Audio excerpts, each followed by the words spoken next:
Welcome into SportsbookReview.com. I'm Gary. And I'm Chris. And this is the college football show. It is week 4 opening lines. And we got SEC football back, Chris. Sir. I am so excited. Hey, when the clock hit midnight on Saturday night, I immediately thought, we've got SEC football back this week. It is time to rock and roll.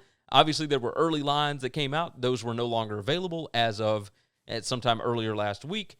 So we are going to dive into all of the early lines, the opening lines for this week. We're going to talk about the biggest games, the biggest Power 5 games. We've got a ton of them to discuss. But before we begin, let me go ahead and get you guys to hit that like button. There's a thumbs up button right down there. You know how it works. And make sure that you are subscribed to the channel. We are going to be right here on SportsbookReview.com all season long. We've already knocked out 3 weeks worth of stuff, and we are going to be here for the duration, right? When the Big Ten comes back, when the Pac-12 comes back, everything comes back, we're going to be right here talking about all the games with you guys. So make sure you are subscribed. Go over to sbrpicks.com/NCAAF. That is the website for all of your content for the duration of the season. This college football universe has been insane so far, and I don't anticipate it getting any less crazy. So let's go ahead and talk about these lines. We've got a Thursday night game. And this one is UAB and South Alabama. It's rotation 417, 418. It's going to be on ESPN. So we got ESPN Thursday Night Football. And, hey, you love Bill Clark.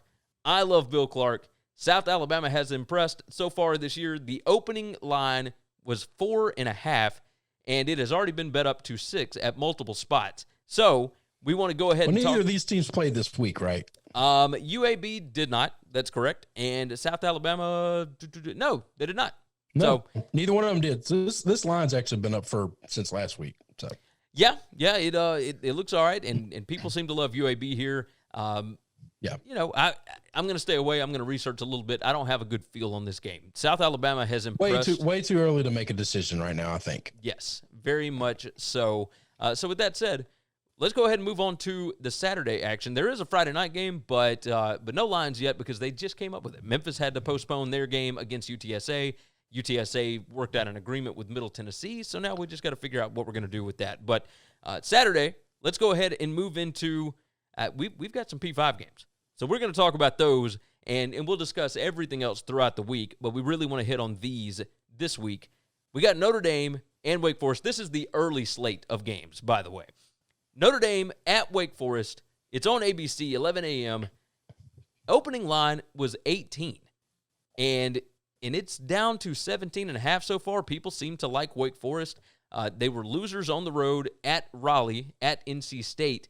And, you know, they only got beat by 3, but they gave up 45 points to NC State, who could not score last year. This looked like a completely different NC State team. I don't know what to make of Wake Forest. You know, the talent advantage is certainly with Notre Dame, and Notre Dame has walloped Wake Forest over the past few years whenever they have played. I might lean Notre Dame in this spot, even though the line is going the opposite direction. You kind of feel the same way? No, that line's not going to go the opposite direction. I have no idea why everybody opened that way, how they came up with the opening line. Bovada actually went against the grain. Bovada has opened up at minus 21.5. So that Bovada line is actually from several weeks ago when the matchup was first announced. I don't know why it's still sitting up there, but that's where I wonder if it's still there. I mean, it might be. But I have not gone to Bovada to check it out. By the way, you can find all of these odds over at sbrodds.com or sbrpicks.com/NCAAF. Across the board at 17.5, other than Bovada, which had it 21.5. I like Notre Dame in this spot. I do too. I mean, they looked fantastic against South Florida. Now, Wake Forest is not South Florida, but man, you talk about a rough. But at the end of the day, it doesn't matter. Notre Dame's going to be exactly what they always are against all these teams that are worse than them. They are bigger and stronger in the trenches. They're going to push them around. They're going to bully them. They're going to out-athlete them the entire game. And they could almost name their score, I think. So yeah. I think when they get into ACC play, it ain't going to be a whole lot different than what it was, against South Alabama. Or South Florida. Yeah, sorry. I think you might be right about that. Sticking in the 11 o'clock spot, another P5 game, Big 12 versus Big 12. Kansas State travels to Oklahoma. That's rotation 423, 424. It's on Fox. That is the big noon kickoff for them. Line opened 27.5. Now, it is it's at 27 in some spots. I understand that Kansas State beat them last year, and it was a crazy, like a ton of insane plays that typically wouldn't go against Oklahoma, and Kansas State got up really big. Oklahoma came back. It was a 48-41 win for the Wildcats in Manhattan. This Kansas State team does not look like that team from last year. They can slow down the pace, though. And we haven't seen what Oklahoma is truly capable of with Spencer Rattler. He was fantastic against Missouri State, but that's Missouri State. This is Kansas State. This seems like a ton of points. 27 points is a lot, but it is under 4 touchdowns, and if Oklahoma is pissed off enough, they've got the talent to be able to get to 4 touchdowns here. I still would lean Kansas State, but this doesn't look like a play for me early. Same with you? Yeah, same thing with me. I mean, it's just too hard to judge. We just haven't seen enough of either of these teams yet. Florida and Ole Miss from Oxford, another 11 a.m. game. This one opened 11.5. It has been bet up to 12.5 in the first hour or so. I do like Florida a lot here. Ole Miss's defense has a ton of holes to fill. If you like continuity early in the season, especially in first games, this would be the spot. I don't necessarily know that the coaching well, how do you feel about the coaching matchup here? Dan Mullen and Lane Kiffin. It's our first time to see Lane in Oxford. Yeah. And I'm excited about that. But I mean, Dan Mullen knows this team. Dan Mullen knows this team well. And I think he's got a massive advantage over Lane. I do. I like to make fun of Dan. I like to pick on him, but he's one of the best coaches in all of college football. Yes, he is.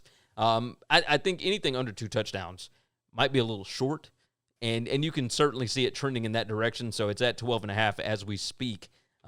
So if you are looking to bet on Florida, you might want to make sure that you do that early this season. Another 11 a.m. game, SEC game. Kentucky travels to Auburn. This is an interesting spot. Now, when it first opened at BetOnline, the early line was 7.5 in favor of Auburn. Then it came out, and it opened at 9. Now, I'm curious your thoughts here. It's down to 8 in several spots.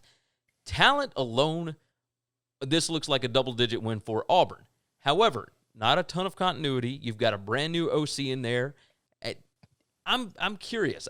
We don't know what we're going to get out of Bo Nix. We do know that they've got an insanely fast receiving core.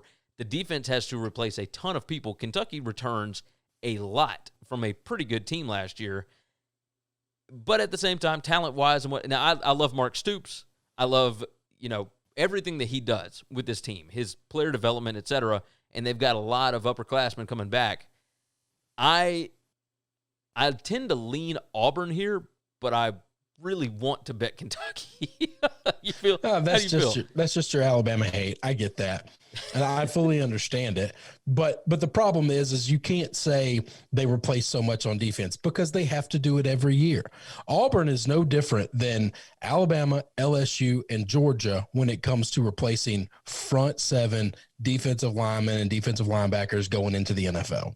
They're just a revolving door of every year. They're replacing somebody new, and those guys are going to be NFL prospects also. So I'm not worried about that. I don't know the guys' names yet, but at some point in time, I've been watching them for 20 years, and Auburn is a revolving door on that defensive front. And so that doesn't concern me. Every year LSU loses people. Every year Alabama loses people, and Georgia loses people, and we don't freak out. Why? Because we just know the next guys up are going to do the same thing.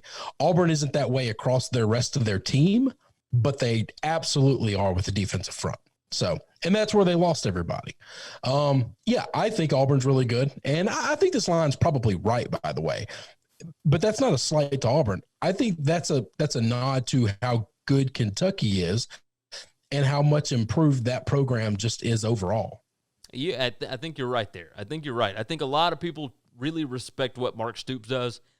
As an underdog, he's unbelievable. So, yes. Yeah, so they're going on the road. First game here. This will give us a lot of an idea towards what the rest of the season is going to be. I'm very curious, honestly, of what it's going to look like. Let's stick in this 11 o'clock slot. We got a couple more games here that we will discuss. Louisville and Pittsburgh, another ACC in-conference game. Louisville got absolutely embarrassed again by Miami. That's 2 years in a row. And it was blown coverages and, multiple 75-yard touchdown plays, all of this kind of stuff from Miami. Louisville's defense looked absolutely horrible, and Miami's defense was just good enough to slow down that Louisville offense. Now, they both put up a ton of points. If you had the over, you hit that with the ease early in that game. Pittsburgh, they looked great against Austin Peay. Did not look great against Syracuse, but they did get the W at home. Pittsburgh opened up a 3.5-point favorite, and it's still sitting there pretty much everywhere. BetOnline has got it at 3, but it's 3.5 everywhere else. Were you a little surprised to see Pittsburgh favored in the spot?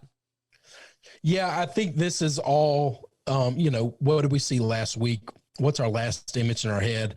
And overreaction for that. I think this line should have opened up really close to a pick.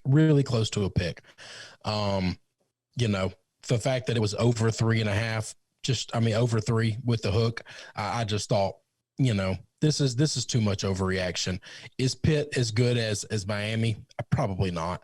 And is Louisville going to play as bad as they played last week? Probably not. I agree. Yeah, if you look at the talent advantage, if you look at the analytical projected spread, it's pretty much dead even. It looks like it should be a pick. I thought this game was 3 points too much.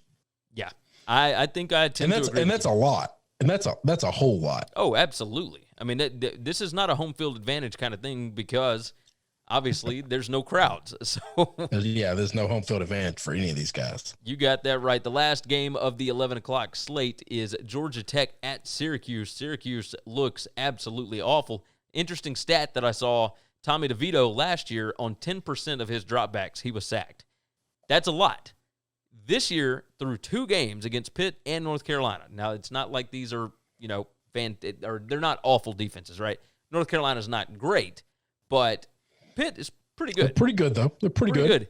21% of his dropbacks have resulted in a sack so far. It's not good, man. This kid's not going to make the season. And now you've got Georgia Tech coming in, and they are irritated because they thought that they had a shot against UCF at home after getting a big win against Florida State. I think they're going to be fired up for this game. Line opened up, Georgia Tech -7. If you look at all of the different analytics and whatnot, like the first projected spread was Syracuse -1.5, and then the talent advantage is Georgia Tech -2.5, and the line opens at -7. However, I don't think any of this really accounts for how bad that Syracuse offensive line really is. They are just atrocious. I think I might stay away from this, but Georgia Tech looks like the only play here. Like, I just don't see how you can bet on Syracuse until they get their offensive line issues figured out. Yeah, that's probably true. With that said, we'll hit on a G5 game right quick. I know that we are rocking and rolling through this, but Florida International at Liberty. Liberty surprised, I think, everybody getting a win at Western Kentucky on Saturday, and they looked really good with it. Malik Willis absolutely went off. Did you see those stats on that guy? Yeah. Hey, big numbers. No, not a lot of people saw that coming, and we had to expect Hugh Freeze. Hugh Freeze should never surprise us with an offense. Yeah. He just shouldn't. No, that's shame on us. That's just shame on us. I agree with you. I agree. The projected spread on this was Liberty -1.75, and it opened at Liberty -6.5. It's still sitting there as we speak. It seems like a lot for Liberty to be favored over a team that has significantly more talent than them in Florida International. And I don't know that Hugh Freeze has a massive coaching advantage over Butch Davis, but maybe I just think this is one of those overreaction things. We're going to see that in college football more than any other sport, where if a team looks great one week, the next week the line is going to be extremely inflated. Yeah. And if a team looks bad one week, the line will be extremely deflated. Yeah. I think the margin for error is just much bigger in college sports. And so the bookmakers are constantly fluctuating to play catch up.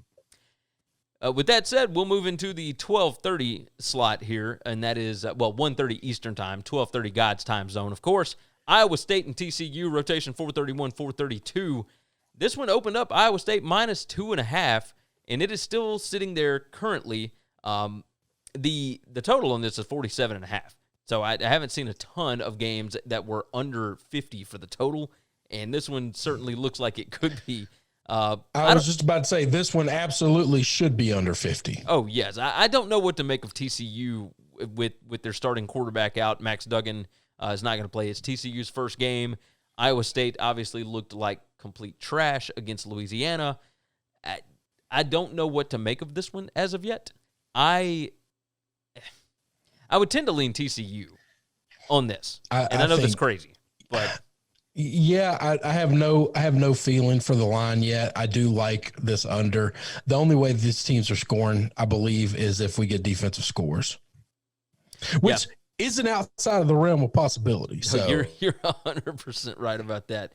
I mean, they could easily both put up 25 points apiece because of 2 or 3 turnovers. The way both these offenses have been playing the last couple, the way Iowa State played in their opening game and the way TCU's played for a couple of years now. Yeah, no, you're right about that.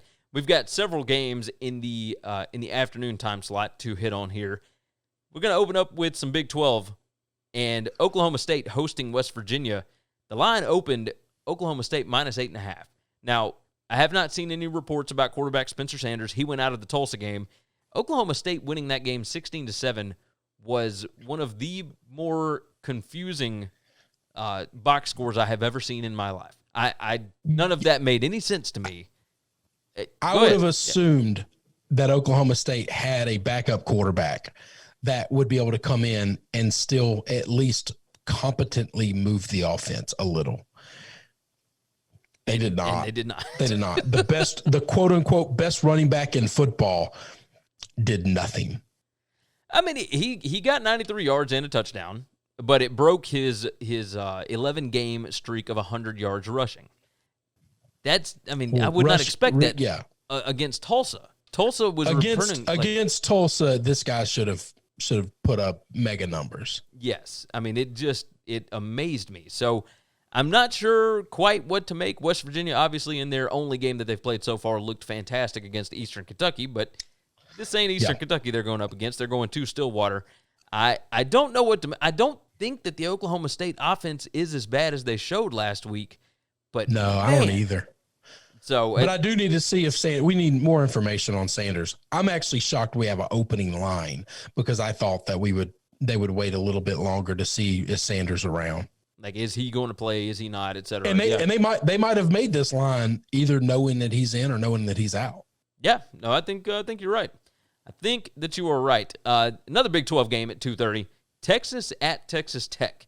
Now, the last we talked about Texas Tech, they were giving up 600-plus passing yards to Houston Baptist and almost got beat at home were it not for a failed two-point conversion. That's not good. No. Texas opens a 17.5-point favorite, and it is now down to 16 at one spot, 16.5 a couple other spots, 17 at BetOnline, which, again, you can find these over at sbrodds.com. I'm going to go Texas here. Anything under like 3 touchdowns. I really like Texas here. I think Sam Ehlinger. I kind of thought the same thing. Yeah, Sam Ehlinger, I believe, is going to be able to do whatever he wants to this defense. And I like the Texas defense so far. Like everything I've heard out of camp, everything that I saw in the UTEP game, again, UTEP, I get it. But I really like Texas in this spot. I think they are on a mission this season. Now, we'll see exactly what the line ends up doing. Obviously, it's moving against me right this second. But, yeah, I like Texas in this spot. And the total opened at 69. While I do get it, they have to assume that Texas Tech is going to find a way to score. But they just don't think Texas Tech can stop anybody. That's a valid point. So, anytime I see lines that high, especially this early in the season, now both of these teams have played games. But, man, a lot of points. 2 more 2:30 games that we're going to hit on. First, the SEC on CBS game, the big-time national spotlight window. Mississippi State at your boys LSU. That is rotation 433, 434. This one opened up at 19.5 in favor of LSU. The total is 55.5.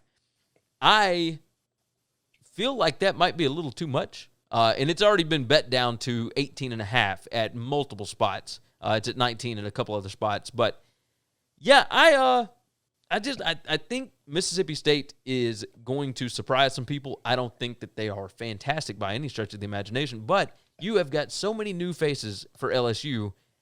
They've obviously got the talent advantage. But I think it's going to take a little bit to get some of the kinks worked out. I don't expect an upset here by any stretch of the imagination. But LSU by a couple of touchdowns sounds about right to me. That seemed fair to you? I'm a complete stay away right now. I need to see. I want to see both of these teams. You know how I feel about Mike Leach. Mike Leach scares the hell out of me because I think he's the single best football coach in all of college football. Nobody has ever done what he has done with the lack of talent that he's had. Just nobody's ever done it. No one. So, if he can get to a place like Mississippi State, what can he do with actual talent? And so that worries me a little bit. LSU's got a lot of new faces. Those concern me, but I trust them. I trust the coaching staff. I want to see what happens before I touch this game at all. Totally fair. Last 2:30 game on ESPN, Army at Cincinnati. Now, we have not seen Army in a couple of weeks, but they have absolutely trounced the two teams that they have faced, Louisiana Monroe and Middle Tennessee. Army gets to face Cincinnati, who absolutely destroyed Austin Peay last week. Now Army has to travel for the first time. So we will see what happens here. This one opened Cincy minus 12.5, and as it sits, it is Cincy minus 11.5, Cincy minus 12. I would likely go the other direction here. I like Cincinnati in this spot. I think this is a major overreaction to what Army has already done. And if Army had played BYU last week, then maybe this line wouldn't be what it is. Go ahead. That's what we're all missing. We're missing a massive, massive data point that we had the opportunity to get, and last week we missed it. That's the only game so far that has been postponed or canceled that actually upsets me. That really cost us something because that would have been one of the best games of the year so far. And we really missed out on not having it. And that would have told us a whole lot more about BYU and this Army team going into this week. Yes, I agree. So again, who knows what to make of this? Army has had 2 weeks to prepare for Cincinnati. Cincinnati really has had a while, to prepare for Army because Austin Peay was just, that was a rollover kind of game, right? So we'll see what happens there, but the line is moving in favor of the Cadets. So let's, the Black Knights. There we go. Moving into the 3 o'clock slot, Georgia traveling to Arkansas. Former offensive line coach Sam Pittman is the new head coach at Arkansas. And, Arkansas did not get any favors with this schedule. The line opens at 25. It has been bet down to 24.5. And it looks like, I don't know if you've paid attention to this, it looks like D'Wan Mathis is going to be the starting quarterback for the Georgia Bulldogs. I was shocked when I saw this information. JT Daniels has not separated himself. It looks like Mathis is going to be the guy. He seems to get Todd Monken's offense better. We'll see what happens. But it opened at 25, and it has been bet in favor of Arkansas thus far. Not a ton. It's down to 24.5, 24 in one spot. Any thoughts here? No, I'm like I said, I just need to see these teams. I need to see them. I don't think Arkansas is very good. I figured Georgia would beat them pretty bad. 25, 30 points doesn't shock me. But Kirby Smart is 60+% against the spread as a favorite, and even better than that on the road. So I was shocked. I was shocked. I will say that it keeps going the wrong way. In my opinion, I like Georgia, by 4 touchdowns here just based on talent alone. So we'll see. Another 3 p.m. game. This one's on the ACC network. Duke coming off of an absolutely embarrassing home loss to Boston College. They could not get anything done in that ballgame. They traveled to Virginia, and this line opened up Virginia -6. I don't know if this is maybe an overreaction to what happened here. I did not expect it to be this big, especially with Virginia losing so much senior leadership off of last year's team. But I do love Bronco Mendenhall, so I mean, it's under a touchdown. I'm not going to lean one way or the other. At Duke, right now, I'm irritated at Duke for costing me a game. So I would obviously go Virginia, but a bit of an overreaction maybe. I don't know. I think there's some overreaction there. You let BC beat the tar out of you. I can't do anything about that. Yeah, especially at home. And I understand there's no fans. I get that, but man, I got nothing to do with that. I don't know. I can't. You just can't ask for line respect if you're going to lose and lose badly to a team like that. Yes, I agree. Now maybe we're underestimating BC and Jeff Hafley in his first coaching job, maybe. But again, you're talking about a guy in his first coaching job. His first game. I'm 100% underestimating Jeff Hafley and Boston College. All right, let's move into the evening. That is an accurate statement. Let's move into the evening slate. We have got a few more SEC games. We got a couple more ACC games, and then we have some Mountain West-ish Pac-12 after dark kind of, but without the Pac-12. We'll talk about BYU at the end of this. Alabama and Missouri is at 6 p.m. God's time zone on ESPN. This thing opened up at 26. It is now sitting at 27.5 in multiple spots. Missouri expected to have 12 different guys out due to contact tracing and positive COVID tests, etc. Alabama's their expected contributor to the secondary, a junior college kid that was the number 4 cornerback in the country based on JUCO rankings. Jones, I believe, was his last name. Anyway, he broke his arm in practice yesterday. He will be out. That had no effect on the line. Apparently, the Missouri stuff did. Nick Saban, 12-1 against the spread in opening week games in his career at Alabama. Kind of surprising considering the teams that they have played so far, but they have not opened with an SEC game. They go to Missouri this week. 26 seem kind of crazy to you? No, Missouri's not any good. Yeah, I think you're right. I think they can kind of name their score in this spot, even on the road. Yeah. We're going to find out that Drinkwitz is in over his head. You might be right about that. You might be right. All right, we've got several more for the 6:30 spot. Kansas at Baylor. Kansas kind of embarrassed themselves a little bit in their home opener against Coastal Carolina, and now they have to travel to Baylor. Line opened at 18.5. It is still sitting at 18.5. We're still not sure what to make of Baylor. We don't know what's going to happen as far as contact tracing, etc. Baylor had too many guys out, so they could not host Houston this past weekend. We'll see what happens here. I think Baylor has got the talent advantage. I think Baylor, the biggest issue here is first game for a new head coach. But thus far, that has not proven to be a problem. We'll see. I think 18.5 might even be a little short, but who knows, right? How do you feel about Dave Aranda and Les Miles, two of your favorite people? Yeah, it's two of my favorite people, but I have no idea. Baylor is yet to get on the field so far. They've been scheduled to play a game for 3 weeks, and they haven't played a game yet. So this is a little worrisome, and I just want to see them play. I want to see them dress. I want to see them show up. Yeah, that's right. Baylor was supposed to play 2 weeks ago, and their game got canceled against Louisiana Tech due to Louisiana Tech having too many guys out. That's right. Baylor was supposed to play Houston this past weekend, and they could not play because they had too many guys out, and now they're supposed to play Kansas. Who knows who's going to be out for the game?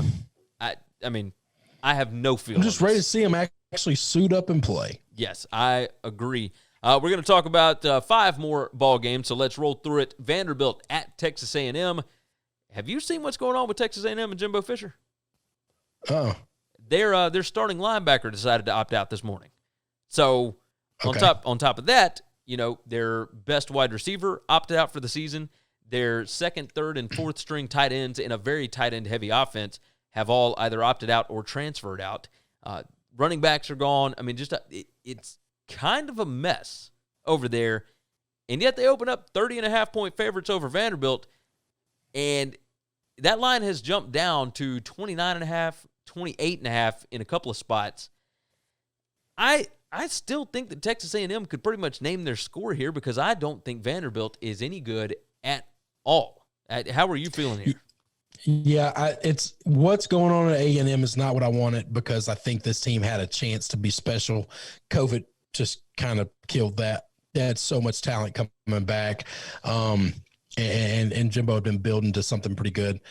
But Vanderbilt's just not going to be ready for this game. They're just not.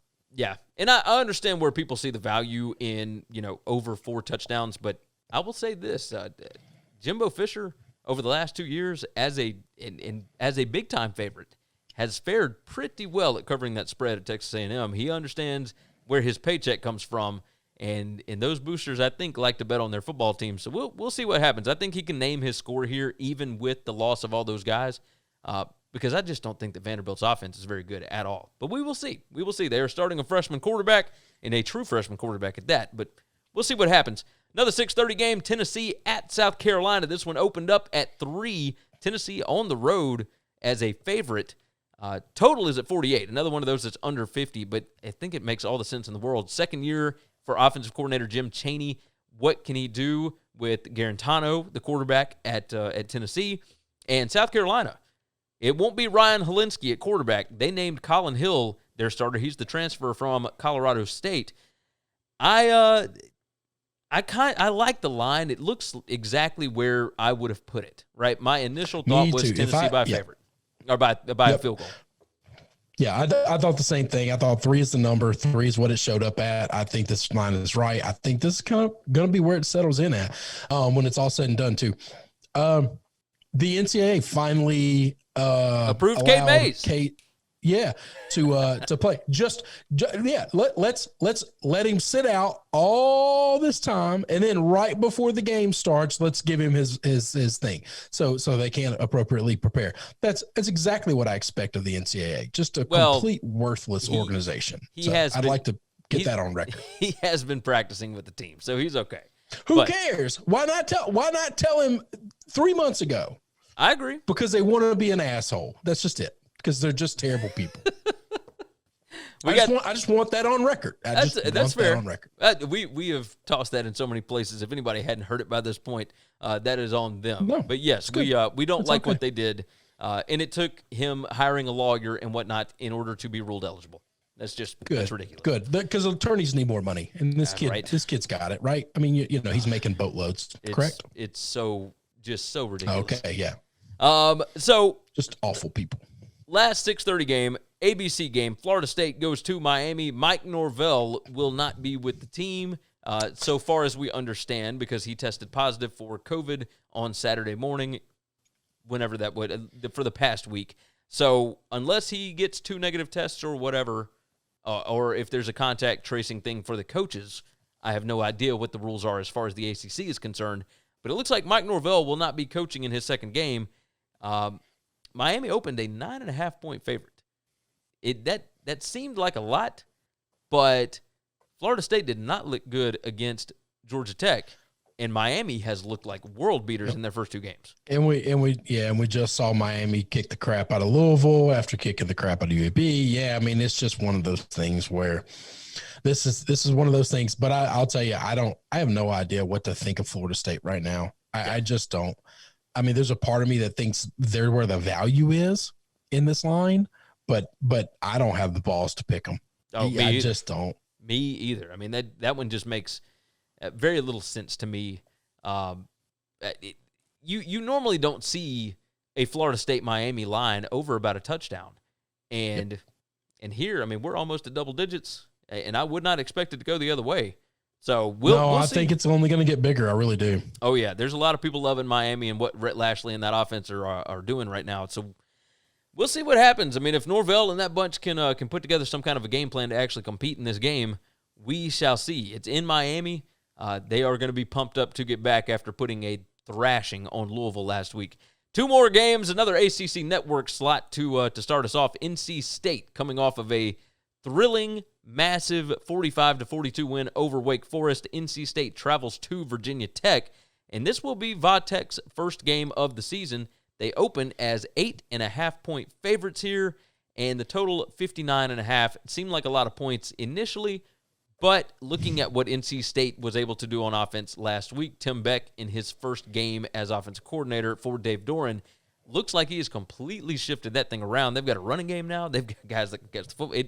Completely different They got offense last season. no problem putting up points. You got that right. So we will see what Virginia Tech's defense looks like without Bud Foster for the first time in, 30 years at this point? Holy cow, yeah. I mean, almost as long as we've been alive. It has been a long, long time. It opened at 8.5, and now it's opened up, or it's been bet up to 10 in some spots, 9.5 in other.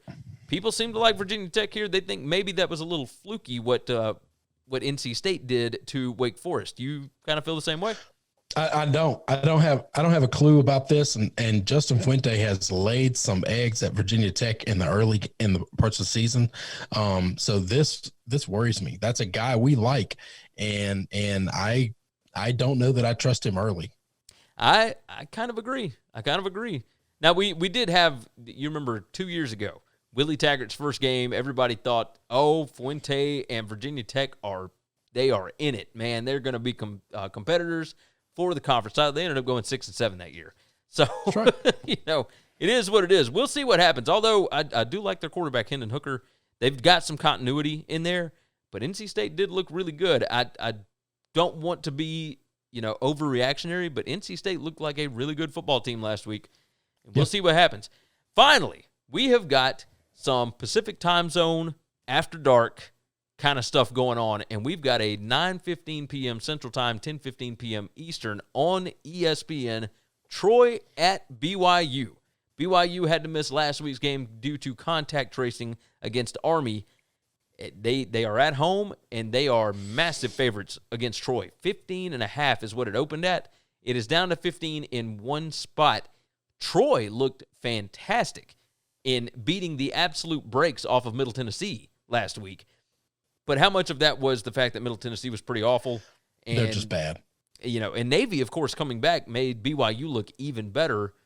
Navy came back and beat Tulane this past weekend after going down 24, which is just, right? When